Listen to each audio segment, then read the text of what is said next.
الله أكبر الله أكبر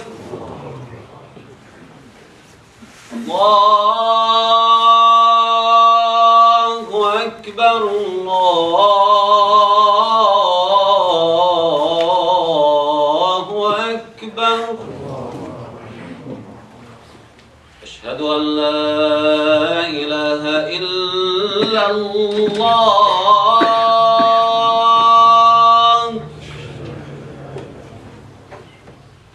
أشهد أن لا إله إلا الله أشهد أن محمدًا رسول الله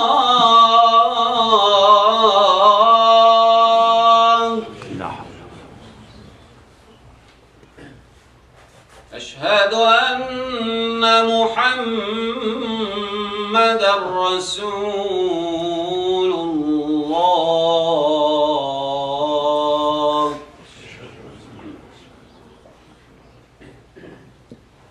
حي على الصلاة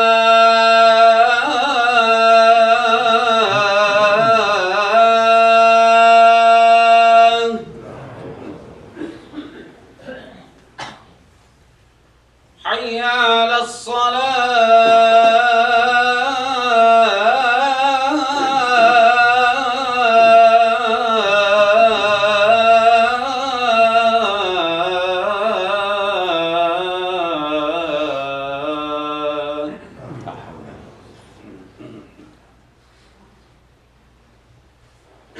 حي على الفلاح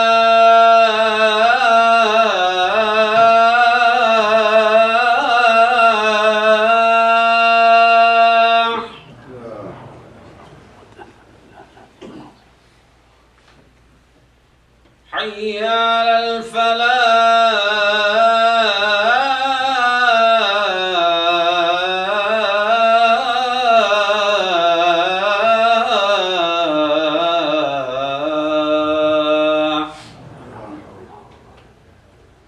الله أكبر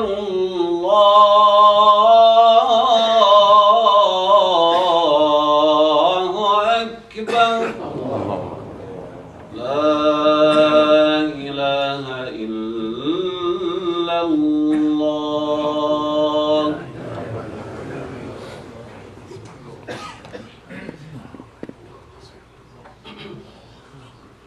إن الحمد لله نحمده تعالى ونستغفره ونستهديه ونعوذ بالله من شرور أنفسنا ومن سيئات أعمالنا من يهده الله فلا مضل له ومن يضلل فلا هادي له وأشهد أن لا إله إلا الله وحده لا شريك له وأشهد أن محمدًا عبد الله ورسوله أرسله بالهدى ودين الحق ليظهره على الدين كله وكفى بالله شهيدا فصلوات الله وسلامه عليه يا أيها الناس اتقوا ربكم الذي خلقكم من نفس واحدة وخلق منها زوجها وبث منهما رجالا كثيرا ونساء واتقوا الله الذي تساءلون به والأرحام إن الله كان عليكم رقيبا يا أيها الذين آمنوا اتقوا الله وقولوا قولا سديدا يصلح لكم أعمالكم ويغفر لكم ذنوبكم ومن يطع الله ورسوله فقد فاز فوزا عظيما أما بعد. In my previous khutbah, we spoke a little bit about Surah Al-Duha and its implications and relevance to our time. And in the conclusion, we said that we were blessed here in America. Us Muslims were blessed with a lot of blessings in America. And it's upon us to give thanks to Allah subhanahu wa ta'ala. And we gave examples. So those who Allah subhanahu wa ta'ala has blessed with wealth, give back. Give thanks to Allah subhanahu wa ta'ala by giving back through charity. For those who Allah subhanahu wa ta'ala blessed them with knowledge, give back to your community, Muslim and non-Muslim. Give back to your country by teaching. If you're a physician, do charity work, and so on and so forth. But the main point was you need to act upon what Allah subhanahu wa ta'ala has given you. And today I'd like to continue this topic. And I start off with the seerah of the Prophet ﷺ. The Prophet ﷺ, during the Meccan period, expended every single means. Everything he had, he used for the sake of da'wah. 13 years, as you all know, day and night, he endured every single trial until he reached a point. People stopped believing. He lost his moral support from his wife Khadija. She passed away. And he lost his political support when his uncle passed away. But even in this situation, the Prophet ﷺ did not stop. He went to Taif, and we talked about this in my first khutbah. But the point is, he did not stop doing until there was absolutely nothing left for him in Mecca. And it was at that point Allah subhanahu wa ta'ala allowed him to leave, to go to Al-Madinah. Once the land of Mecca was no longer fertile for Islam, for da'wah, Allah subhanahu wa ta'ala allowed him to go. Now keep this in mind, brothers and sisters. So long as there is da'wah in the land that you live in, Islam will always be there. So don't be afraid from the rhetoric of politicians. So long as there is a chance for us to be a positive influence to this society, we will be here.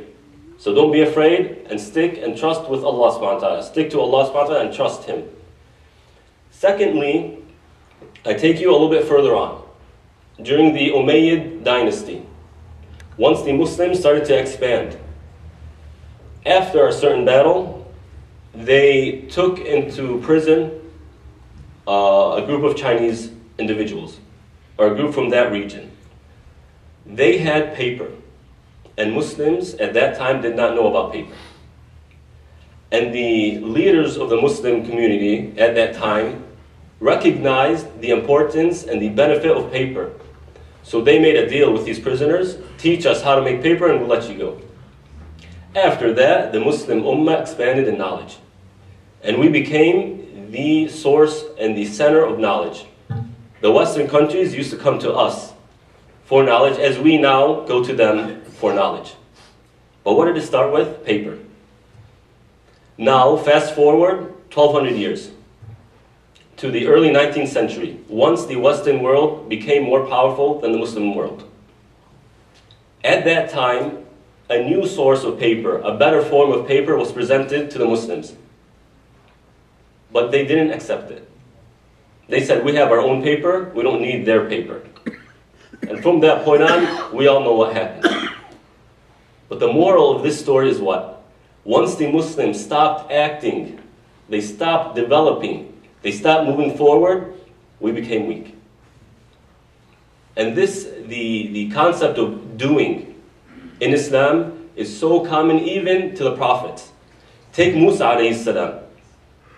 When he was at the Red Sea and the army of Pharaoh was behind him, okay, what did he do? What did Allah subhanahu wa ta'ala command him to do? He commanded him to throw his stick at the Red Sea. Now Allah subhanahu wa ta'ala could have split the ocean as soon as he got there. But he told him, do something to teach us that we need to do. Regardless of our situation, regardless of how hard our situation is, how easy it is, we need to do. And in the prophets are examples. As we mentioned, the Prophet ﷺ, when he went to Taif, when he had nothing left, he did. Mary, peace be upon her, when she was giving birth to Jesus, to Isa alayhi salam, at that time of hardship, what did Allah subhanahu wa ta'ala tell her to do? وَهُزِّي إِلَيْكِ بِجِذْعِ النَّخْلِ تُسَاقِطْ عَلَيْكِ رُطْبًا جَنِيًّا. Allah subhanahu wa ta'ala commanded Maryam alayhi salam, commanded Mary to shake the palm tree. Now, no matter how strong a human being is, they can't shake a palm tree. It's quite strong. But the point isn't to shake the palm tree. The point is to teach us that we need to do. We need to act. Okay? So today, the main purpose of this khutbah is to start from step one. What is phase one? And that is ourselves. We need to develop ourselves. We need to get with the program. And let's look at the spiritual aspect of ourselves. How do we develop our spiritual side? Because that's really our purpose in life. And Islam focuses on quality, not quantity. As Allah subhanahu wa ta'ala said, هو الذي خلق الموت والحياة ليبلوكم أيكم أحسن عملا. He's the one, Allah subhanahu wa ta'ala, created death and He created life to try you and see which of you does the best actions. He didn't say the most actions. So let us look into the Quran, and no doubt the Quran will lay for us a blueprint of how to develop our spiritual side, and we find that in Surah Luqman. As Allah subhanahu wa ta'ala begins the story of Luqman alayhi salam, He says, وَلَقَدْ آتَيْنَا لُقْمَانَ الْحِكْمَةَ أَنِ اشْكُرْ لِلَّهِ. Indeed, certainly we have given Luqman wisdom. So thank Allah subhanahu wa ta'ala. What is wisdom? The scholars say wisdom is al-ilm al-nafi' wal-amal al-salih. Beneficial knowledge and righteous deeds. So in order to be wise, in order to take Surah Luqman alayhi salam as an example, we need to become wise. First and foremost with knowledge. With no knowledge, you have no wisdom. So the first thing Allah subhanahu wa ta'ala teaches us in this verse is to seek knowledge. No doubt the Islamic knowledge is the most noble, but in all knowledges, all sciences, there is nobility in it. So seek knowledge. If you have time to seek Islamic knowledge, seek Islamic knowledge.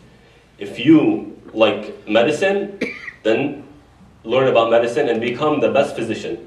If you like engineering, learn about engineering and become the best engineer. If you like teaching, become the best teacher. But you need to learn. Every one of us needs to be learning. And alhamdulillah, in America, as we know, Muslims have a high percentage of individuals who've achieved degrees. Alhamdulillah, we're doing good in this sense, but do more. Come to the halaqat here in the masjid or in any other masjid. Learn a little bit. 5 minutes here, 5 minutes there. You gain a lot over time. Okay? When you go to work, instead of opening the radio, listening to some news, on your way there, open a lecture. Alhamdulillah, we have so many scholars here and students of knowledge here in America. If you speak Arabic, then your sources are even more. On your way back, do the same thing. Listen to Quran. Come to Fajr prayer and hear the 5-minute halaqah. Every day after Fajr, we have a tafsir halaqah in English. Come join us. But put the effort in learning. That's what Allah subhanahu wa ta'ala wants from you. And number 2, the second aspect of wisdom is what? Doing righteous deeds. Acting upon what you know. Because if you have knowledge, you don't act upon it, you didn't benefit yourself, nor did anyone benefit from you. So it's upon you to act. You need to act to seek knowledge, and you need to act to apply knowledge. And then Allah subhanahu wa ta'ala tells Luqman to do what? To be thankful of Allah. Anishkur lillah. Be thankful of Allah subhanahu wa ta'ala. In order to be thankful, we said in Surah Al-Duha, how Allah subhanahu wa ta'ala taught the Prophet ﷺ how to thank the blessings He gave him. He gave him wealth. So if an orphan comes in, if someone asks him for something, don't be harsh with them. And Allah subhanahu wa ta'ala gave him strength after he was an orphan. So if an orphan comes and asks you for something, don't be overpowering towards him. Don't be harsh towards him. And Allah subhanahu wa ta'ala gave him knowledge of Islam, of Iman, of faith, after he didn't know what faith was, or the realities of faith. Therefore, teach others about faith. So it's upon us to give thanks to Allah subhanahu wa ta'ala in these ways. As we said, if you have knowledge, teach. If you have wealth, share that wealth. So on and so forth. And that's how we thank Allah subhanahu wa ta'ala. But in order to thank, we need to do what? We need to put the efforts. And Allah subhanahu wa ta'ala encourages us to be thankful by saying what? وَمَنْ يَشْكُرْ فَإِنَّمَا يَشْكُرُ لِنَفْسِهِ. And whoever thanks, then they're only thankful to themselves. Okay, how does that work? If you thank Allah subhanahu wa ta'ala, how are you thanking yourself? When you are thankful for something, it means you value it. And if Allah subhanahu wa ta'ala sees that you value something, He increases you in it. If you value your wealth, Allah subhanahu wa ta'ala increases you in your wealth. Because you have acknowledged that Allah subhanahu wa ta'ala has given you something valuable. And as Allah subhanahu wa ta'ala says in the Quran, وَإِذْ تَأَذَّنَ رَبُّكُمْ لَإِنْ شَكَرْتُمْ لَأَزِيدَنَّكُمْ. And Allah subhanahu wa ta'ala has announced to everyone that if you are thankful, then I will increase you. Being thankful requires action. And then Allah subhanahu wa ta'ala continues. And He reminds us of our two main responsibilities. Before I go into that, here we see wisdom, which is knowledge, beneficial knowledge, and acting upon knowledge. Number two, being thankful. Look at our realities. If we were to analyze our situation as a whole, as a Muslim ummah as a whole, Arabs, Southern Asians, Eastern Asians, Africans, so on and so forth, we lack in these two areas: acting and being thankful. Here in America, let's look at it. When there is a political movement which is beneficial to the Muslims, how many of us attend? If there is injustice being done upon a minority group, how many of us go and support? Did Khadija not tell the Prophet ﷺ that Allah subhanahu wa ta'ala will never disgrace you? And she reminded him of various attributes in him. One of them is that he helps the weak. And was the Prophet ﷺ not amongst those who signed the Treaty of Al-Fudul, which states that any foreigner who enters Mecca, it is upon us as a political force and as tribes to help that person, make sure no one takes advantage of him. And the Prophet ﷺ said during the end of his days that if such a treaty were to be reinstated, I would be there as one of them. It is upon us as Muslims to help those who are oppressed, regardless of who they are, because that improves our image, and that is the seerah of the Prophet, that is the biography, the character of the Prophet ﷺ. How many of us spend a good amount of time for Islam, regardless, whatever you specialize in? Can you please move forward? Please move forward. Jazakumullah khair.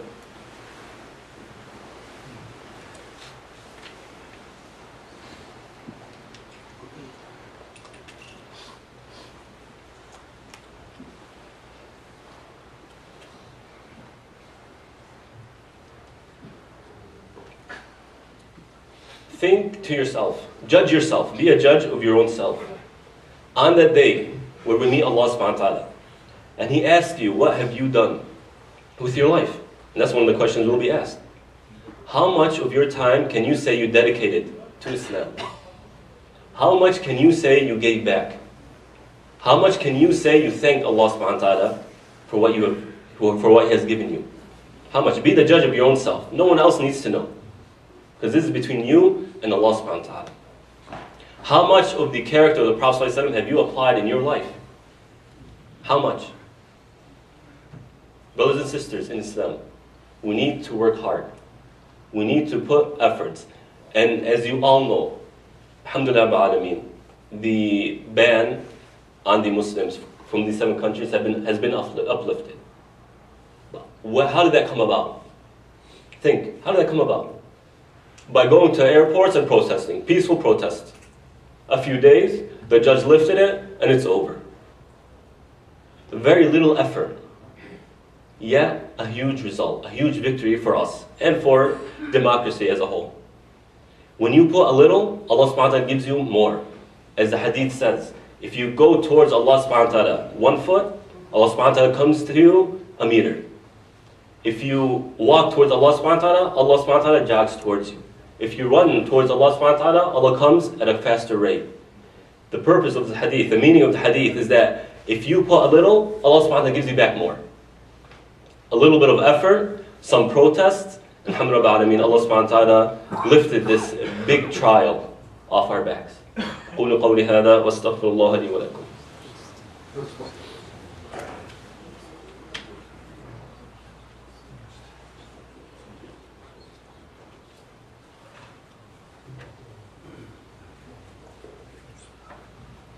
Alhamdulillah Rabbil Alameen, wassalatu wassalam ala Sayyidina Muhammad wa ala alihi wa sahbihi ajma'in.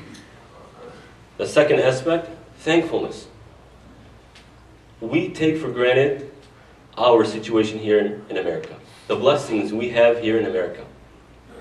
The first generation of Muslims came from back home, so they know the difference between there and here. They understand the quality of life here in America.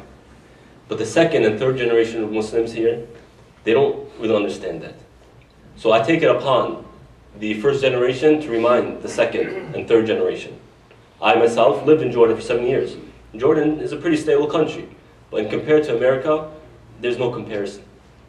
Brothers and sisters, be thankful for what you have. And use what you have for the sake of Islam, for the sake of humanity. Okay? We may not be able to agree with our fellow Christians, the Christian community or the Jewish community on theological topics, but we can work with them for the sake of justice. And they worked with us to lift this ban.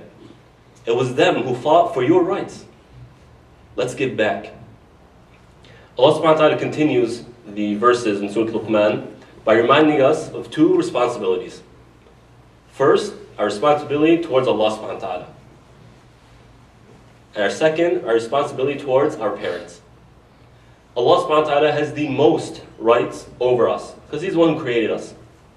Second, our parents, because they're the one who gave birth to us. They're the one who took care of us when we had nothing, when we had no power to even take care of ourselves.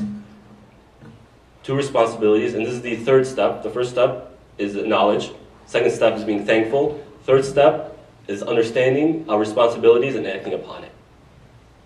When we understand our responsibilities, we're able to envision the world correctly. When we give proper due to Allah subhanahu wa ta'ala, when we give proper due to our parents, everything else falls into place. So how do we give Allah subhanahu wa ta'ala His rights?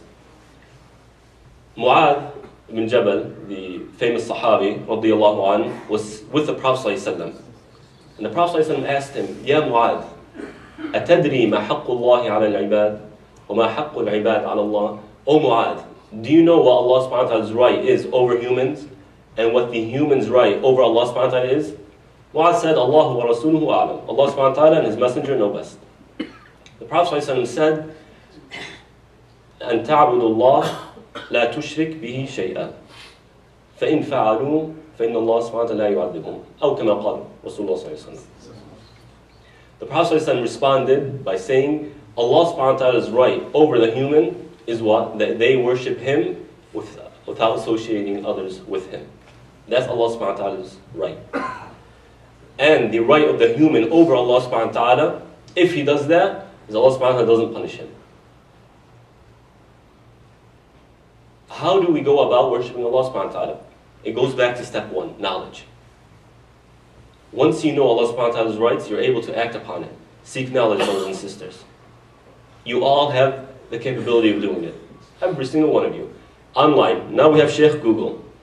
Okay? You can go on Google, you can find books. Alhamdulillah ba'alameen. Scholars back then used to walk thousands of miles just to gain knowledge of one hadith.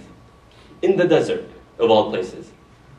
This is the care the Sahaba and the Tabi'een and the first Muslims had for their religion. How much do you care about your religion? We take it for granted, brothers and sisters.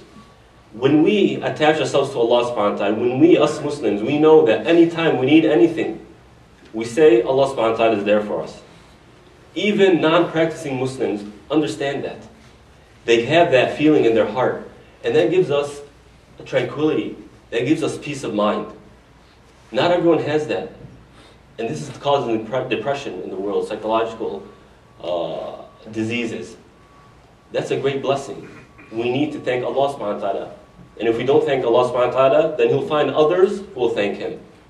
We are no longer of use. The second responsibility is towards our parents. And unfortunately, living here in the West, the parents don't have that image anymore.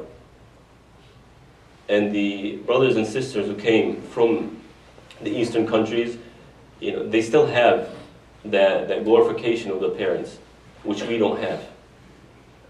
How many of you talk to your parents on a daily basis? I'm talking to the youth now. How many of you have put the efforts to make your parents happy? Just by sitting with them. Just by sitting in their presence, you make them happy. That's all you have to do. That's the effort you need to put in to fulfill your responsibility towards them. Just be by them. Don't say anything. That's enough for them. SubhanAllah. And then the ayahs, the verses continue. And Allah subhanahu wa ta'ala talks about the conversation Luqman alayhi salam had with his child. But we'll say that for the next khutbah, inshallah. A few announcements. Tonight at 7 o'clock, Dr. Raghib Asirjani will be presenting a speech with the title "A Meaningful Life," which talks about really historical events. How do we look at the situation now? Why is it that Allah subhanahu wa ta'ala delays victory for Muslims? Why is it that, for example, after victory is achieved, a lot of the leaders, the pioneers of Islamic movements die shortly after, so on and so forth? It should be very, very beneficial, inshallah. OCIF Community Potluck to welcome myself, the new Sheikh, is on Saturday, February 18th between 4 and 7 p.m. OCIF and ICOI bonfire for the youth on February 17th at Elisos Beach in Laguna Beach. Today is the last day for the Pillars Academy Book Fair. Please support our school and visit the fair. Pillars Academy open house is on Wednesday, February 22nd from 5 to 7 p.m. The OCIF blood drive is scheduled on Sunday, February 26th. Register at redcross.org. On the same day, we will have a presentation on visiting the sick from 9 a.m. to 11 a.m. If interested, please sign up at the office. Shura Council annual banquet is on Saturday, March 4th. Sheikh Suhaib will be speaking. And inshallah, starting next Friday, before khutbah, I will be giving a dars in fiqh, a session in fiqh. I want your feedback. Would you like something like that? I know some of the brothers come here and some of the sisters come and they read Quran before the khutbah. I was thinking of giving a dars in fiqh to help us learn and to act upon what I'm teaching today. So if you'd like that, please let me know. If you don't like that idea, please let us know. Me, myself, the board, so we can move forward with this project. All the announcements will be on the TV slides. أقول قولي هذا واستغفر الله لي ولكم. اللهم اغفر للمسلمين والمسلمات والمؤمنين والمؤمنات الأحياء منهم والأموات إنك سميع قريب مجيب الدعوات يا رب العالمين. اللهم أصلح لنا ديننا الذي هو عصمة أمرنا وأصلح لنا دنيانا التي فيها معاشنا وأصلح لنا آخرتنا التي إليها معادنا واجعل الحياة زيادة لنا في كل خير واجعل الموت راحة لنا من كل شر. ربنا آتنا في الدنيا حسنة وفي الآخرة حسنة وقنا عذاب النار. وصلى الله على نبينا محمد وعلى آله وصحبه أجمعين وأقم الصلاة.